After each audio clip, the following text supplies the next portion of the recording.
flip it over to the 49ers, because I agree with you. The Colts and the 49ers are the two teams that I think the rest of the playoff field should not want in. Those are the ones you're rooting against. Right. Please find a way to keep them out.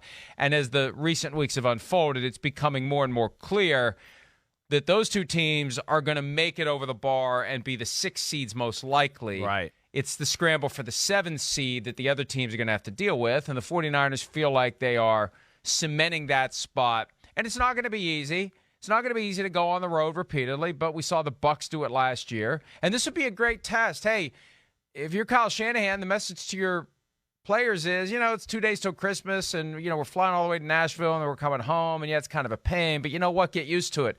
Because if we're going to make any noise whatsoever in the postseason, this is what we're going to have to do. We're going to have to go to Dallas. We're going to have to go to Tampa maybe. We're going to have to go to Green Bay possibly. Maybe we get to go to Arizona, a place where, we know how to play football. It was our home away from home last year when the pandemic was at a point where they couldn't play games at Levi's Stadium. So, this is a precursor for the 49ers as to what they're going to be facing. A playoff caliber team on the road with significant stakes for both teams involved. Yeah, 100%. And unfortunately for them, or my buddy Kyle Shanahan, this is what they're going to have to do, if they do hang on and get in the playoffs. And, of course, it does look like they will. And, again, I think they're built to do it. Early season, stubbing your toe, they messing things up, weren't playing well, the injury bug hit them. But, man, over the last 6, 7, 8 weeks, and there's not a hotter team in football. They're as hot as anybody in the sport right now. And I think they have, again, I know we're both sitting here going, they're going to be the 6th seed probably. They got that locked up. Okay, great. But I look at them as really in the quality of the 5 teams that are in front of them. I do. I think they're in that conversation. I don't look at it and go, Dallas is in another class from the 49ers, who's the number 2 seed in the NFC right now. Absolutely not. I mean, you those two teams playing a neutral field, I don't know who I'm going to pick. I'm probably going to take the 49ers. So that just tells you right there. Again, the Packers, but all right. Again, I don't think that's like a blowout loss or anything like that or any stretch of the imagination. I look at them being able to compete with the Buccaneers, any of them, beat any of them. They're too good up front. The way Shanahan's calling games with all these healthy people once again, I know they're not going to have Elijah Mitchell tonight, but when Debo and Kittle are healthy, man, I mean, he puts your head on a swivel. Because like we've seen the Rams or Devontae Adams or the Packers, how they can get them the ball, Shanahan has the ability to get both of them the ball and really play both of them off of each other. And they're weapons that can change the game, and that's where they're a little different. They have that kind of 3 elements we talk about that make a great offense. There's the running back, there's Debo, there's Kittle. And Shanahan brings it together in a special way, let alone they have a good defense, Mike. I mean, I don't know if you agree with me there, but I look at them as one of I think they're in that conversation for the elite in the NFC. I know their record's not the same, but I'm looking at it for right now, not what they did, in September and October. At least that's my thought. You think I'm crazy there? Key for them is to stay healthy. Yeah. Because when they're not healthy, when their key guys aren't healthy, it's they a different struggle. team, right? Yeah. Right. When their key guys are healthy, they are able to kick your butt any given week. And to me, the most important number for the 49ers is this, 7-2. Because that's what they are this year against every team that isn't in the NFC West. Think about that for a second. Isn't that crazy? They are 1-4. 1-4 against the teams in their division. They were swept by the Cardinals. They were swept by the Seahawks, for crying out loud. Yeah. I mean, the Seahawks have, 5 wins? Yeah. And 2 of them are against the 49ers. So you take that out of the mix, and the 49ers are an elite team. They have the Titans tonight, obviously. The Texans next week at home. Check that box with a W, although we saw the Titans lose to the Texans not that long ago, and the Texans seem to be the team that couldn't tank straight right now. But let's give them that one.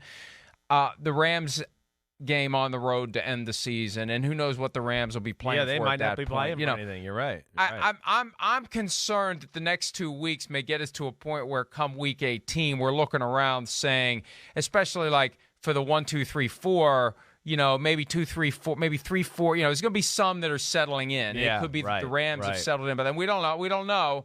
They could be playing for the division. Who knows? That could be the most compelling game of the weekend. It could have playoff implications up and down the division and the and the playoff tree for the conference. But the 49ers, I agree with you. When they're healthy, they're as dangerous as anyone in the NFL. But the problem is when you lose those games, that's what puts you in a spot where you don't get to stay home in January. You know, I say all the time, don't worry about the games in September and October because the team is going to be much different when we get to the end of December. That's right. They're going to be better. They're going to be worse. They're not going to be the same. But the wins are money in the bank, and the losses are checks that you may not be able to cash. That's right. Because you're going to have to go on the road. And that's what determines it. September and October determine, in many respects, where you play your playoff games, even though you're a far cry from that team when it's time to start the playoffs. Yeah, you're right. September and October kind of set you up for your seeding.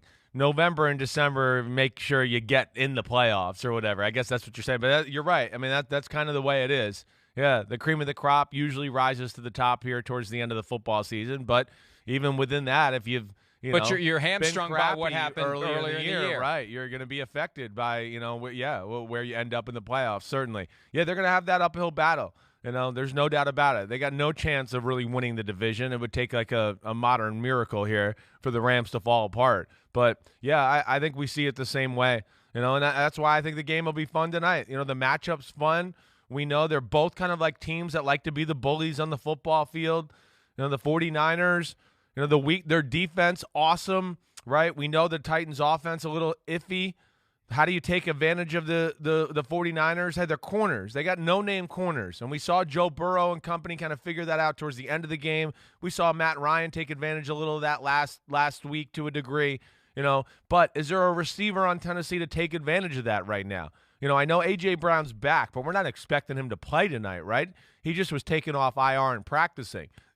So I guess that's where I get to is like, can the Titans take advantage of some of the weaknesses on that 49ers defense on a regular basis? And I'm not sure they can do that. I guess that's one of my big concerns there.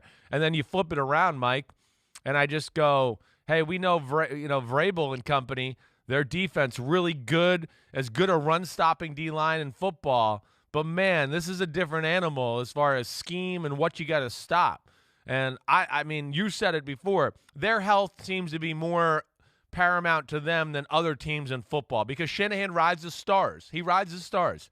He makes his stars be the focal point, and he does everything around it. And when he's got a Kittle and a Deebo Samuel, I don't know who Vrabel and company take away tonight. That's going to be the thing. They'll try to take away one, but it's like pick your poison, I guess, there. So that's where I'm intrigued about the matchup as well. Hi, I'm Mike Tirico, and thanks for watching. Make sure to hit subscribe for the latest news and highlights from NBC Sports.